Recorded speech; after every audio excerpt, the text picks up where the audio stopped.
Hey guys, what's happening? It is Thursday, February 12th, about 6:30 in the morning.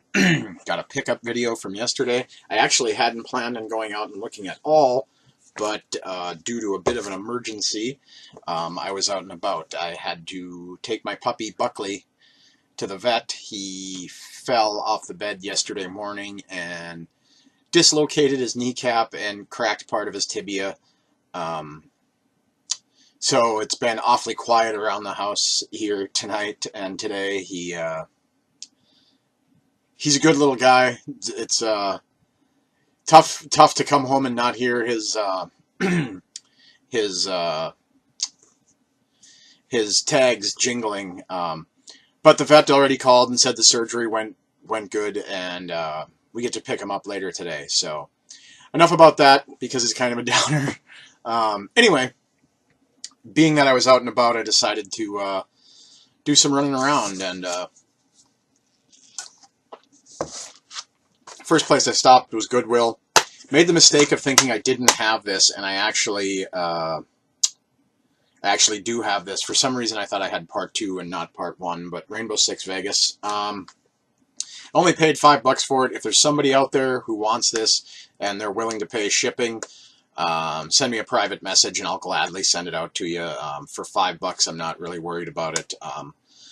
Yeah, it's in great shape, and the Xbox Live Gold trial is still good in there, so I don't know too many people who don't have Xbox Live, but yeah, if you want it, pay shipping, send me a private message on here, and I will send it out to you. So then after that, I went around, hit a couple of other thrift shops, and almost every thrift store I went to was a bust. There was a bunch of sports games everywhere. But I hit up the Dakota Boys Ranch, and this was not a bust. This is a brand new copy of Tom Clancy's Ghost Recon Shadow Wars. And I didn't even really know anything about this. It appears to be sort of a top-down shooter. Maybe I see damage text popping up on the back picture, so maybe a pseudo action RPG type shooter, maybe strategy. I have no idea. It shows different classes on the cover, so I'm going to assume that it's either a strategy or action RPG style game. Then they had Pinball Hall of Fame, the Gottlieb collection. Not particularly amazing pickup, but these pinball collections are actually a lot of fun, and actually I find these in particular, I know there's that pinball arcade that came out on the PS4, and the timing on it just doesn't seem right to me. I didn't hate it by any means, it felt off, and I played this a bunch, and everything feels okay, and I got this for $2.99. There was a pretty solid pickup over at Dakota Boys Ranch. This is definitely getting harder to find. I see the auction price the average auction price for a complete copy puts it in the $18 to $22 range. So to pick up Taito Legends for $3, pretty amazing. Yeah, there's a lot of games on here I didn't know that were Taito properties, like Jungle Hunt. I always thought that was an Activision game, and Operation Wolf. I always thought that was a Konami game. So yeah, I'm glad to get this. This is definitely going to get some heavy playtime. It's got Space Invaders on it, the original, and as I've said before, my girlfriend and I have sunk hundreds of hours into that Space Invader remake on the PS1. One of our favorite games together. So that was that. Went over to check out the Kmart fire sale on video games, and I believe right now some games are 20, some games are 30, and some games are 15% off. Just depends on what it was.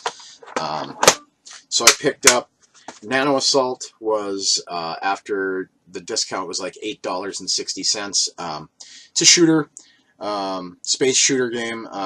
These are some of my favorites. I don't know if this Nano Assault ties into this Nano Stray. I'm assuming so, that there's some sort of tie-in, because they're both published by Majesco.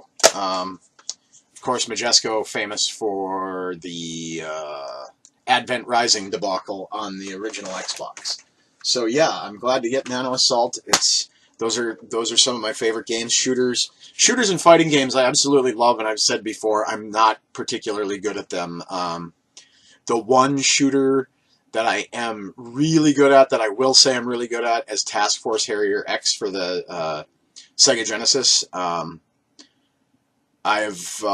That's a one that I know I'm good at because I've one-lifed it. I made it start to finish with one life. I don't know if I could do it now, but yeah, I did that, and so that's probably a crowning achievement in video gaming for me. Too bad there weren't achievements for that.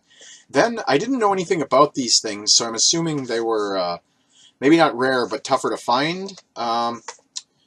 Skylander Swap Force, Light Core. This is Flashwing. I see there's only 4 of them. Maybe not 4 of them. No, there's obviously more of them, I guess. But I'd never seen these Light Core ones, so I'm glad to get it.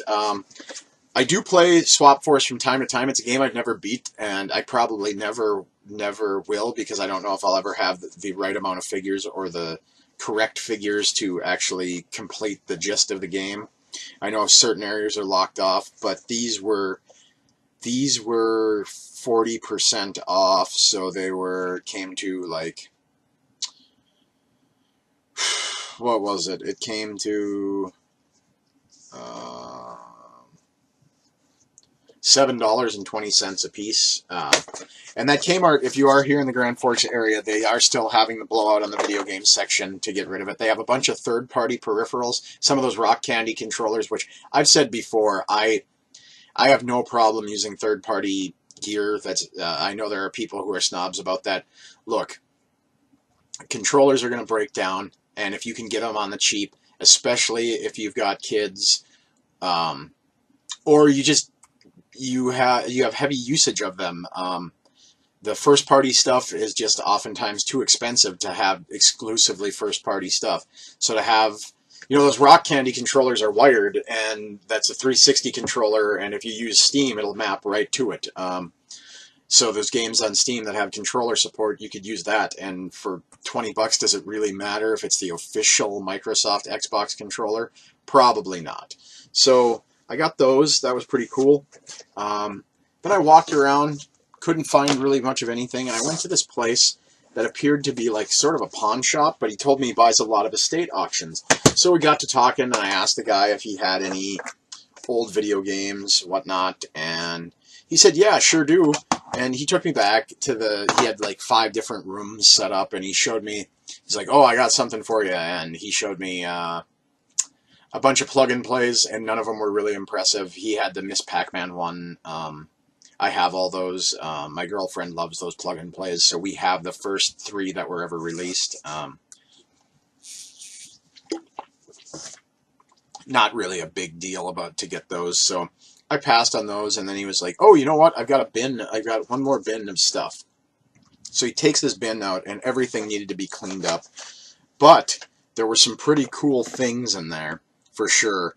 Initially, he said he wanted 100, and then he said, no, I'll take 75 for it. And 75 is actually, once you see what I got, 75 was actually a pretty decent deal. There were 1, 2, and 3 official Nintendo N64 controllers. 2 of the 3 Nintendo ones are in great shape.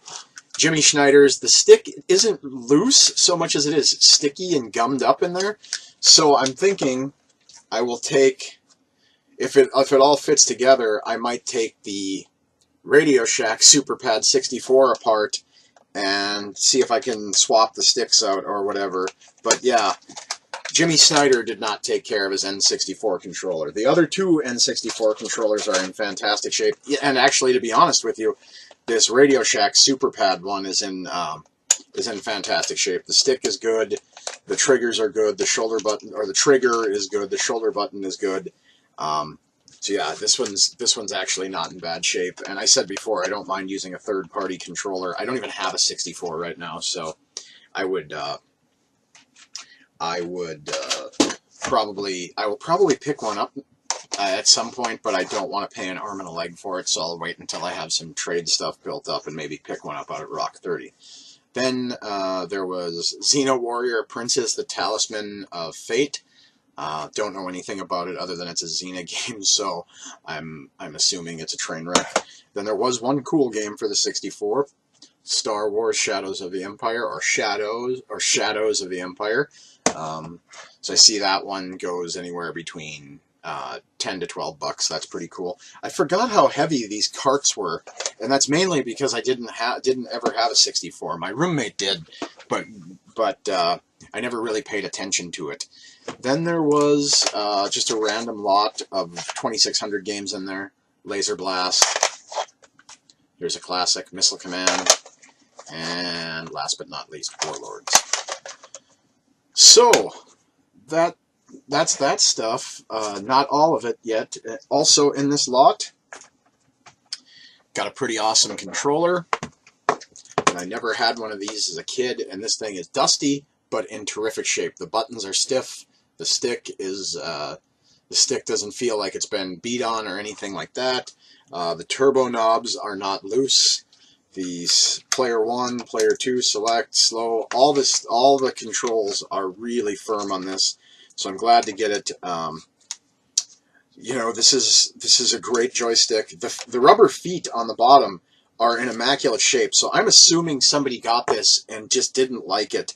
It was tough to get used to if you were using the Nintendo gamepad, or game controller, the original one. It's tough to get used to. I understand that. But there are versions of Pac-Man, and these would work great for like 1943 and Gradius and all those games. Were a little bit more precise control, but this is awesome. I never had one of these. This I'm keeping. Then there was a regular Nintendo controller. It's got some, what appears to be glue on it. So I'll clean it up. It's not beaten up by any means. The buttons are firm. Same with the select and start. So yeah, glad to get that. Then there was a zapper, which I don't actually have one, which will go great, and I do have a CRT TV to use this with, so I'll probably hook that up. There was a RF unit,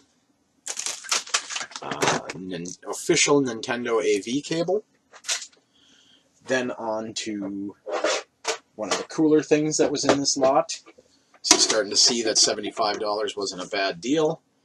There was an NES, which I have powered up and does work. Does need to be cleaned up, but it's in great shape. It's not beaten up. A little bit dusty. It does need to, like I said, does need to be cleaned, but it's in great shape. And there was a PS1 in this lot, a 5501, so not the ultra cool one that has the individual composite outs on it. It just has the AV, but as you can see, this is one that still has the parallel and serial outs. Didn't have any power cables. I've got several Sony, official Sony AV cables, and I even have some of those generic multi ones that had different ends for different consoles. But this thing is in great shape too. It doesn't feel like it's been beat on. The power cables are the polarized ones with the square and round ends, and I bought like 5 of those for like $8, I think, off of Mono price. So it's not an official Sony one, but I don't think anyone would know the difference. This I might actually send up to my girlfriend's lake cabin. She can take the backup copy of Space Invaders up there. So, all right, on to the rest of the games that were in this lot. Nothing amazing, not amazing yet anyway. For the Super Nintendo, Ken Griffey Jr.'s Winning Run.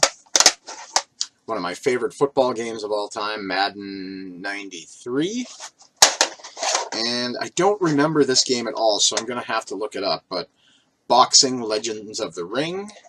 I don't know if this is like a Punch-Out style boxer or one of those games that had like an isometric view of the ring so you could see more of it. Excuse me.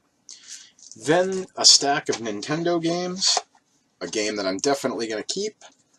Cobra Command. Captain Skyhawk, which is about the 4th or 5th time I've gotten that game. Xenophobe. This one might not be particularly rare, but I see that it goes for anywhere between $8 to $10 on auction. Jurassic Park. Here's one of the worst football games ever created. John Elway's Quarterback. I remember renting this when I was a kid. I vividly remember renting this as a kid because it was a long weekend that we had off from school, and my parents would let me rent one game a weekend, and this is what I went with, and this was a horrible piece of shit. So fuck you, John Elway's Quarterback. This is one of the worst sports games I have ever played. You ruined a chubby kid's weekend back in the 80s. So thanks for stealing 72 hours from me. Then Super Mario Brothers Duck Hunt. Who cares? You know, these are a dime a dozen. So yeah, there were those. Then there were two amazing things in that lot. Yeah, I saw it and I immediately said I'm grabbing those because I'm keeping them for myself. And that is Super Mario World 2 Yoshi's Island. This goes for about $30. It's not getting resold by any means, so I don't even care what the price is. I'm really glad to have this in my collection. And last but not least, a super hard to find, very hard to find game. I was amazed that it was in there. It's in immaculate shape. There's no scuffs on the case. The label is in great shape. There's one little ding in the label, like a little imprint, probably from somebody's fingernail from taking it out of the Nintendo itself. But this is Mega Man 6, and I see average auction price for a loose cart puts it at about $45. I am actually going to try to complete Mega Man 6 because this is a game that I really want to have complete in the collection. So, a pretty amazing find. And last but not least, I'm told that this guy unlocks stuff in Hyrule Warriors. I don't have Smash Brothers yet for my Wii U, but Toon Link just came out. I see sold out everywhere. I do have a Sheik on the way for the amiibos. I'm trying not to collect them. I want to get the ones that I like. I have the original Link and a Samus.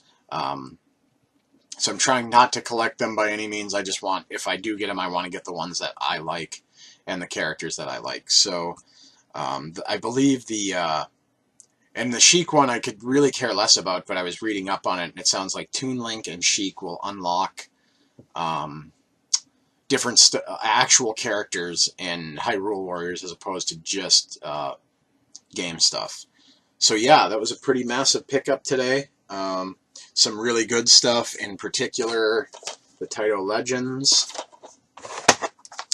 Yoshi's Island, Mega Man 6, and the Nintendo NES Advantage, and those 3 N64 controllers. So I got a pretty good haul, and like I said, $75 might not seem like it's worth it, but the Nintendo and the NES Advantage and Mega Man 6 and Yoshi's Island make everything I got in that lot well worth it. So I'm trying to grow my channel to my 50th subscriber. 50th. I only have 6 right now, so I realize I have a relatively small channel. But if I get to 50, my 50th subscriber will get an Xbox Live year subscription or PlayStation Plus year subscription. So help me get to 50, and the 50th subscriber will get a PSN card for a year or a year of Xbox Live, whatever they choose, and I'll buy the card and I'll either buy it off of Amazon and gift it to you directly, or I will buy a card and scratch off the code and email it to you. So help me get to 50 subscribers. Thanks, guys. Have a good day.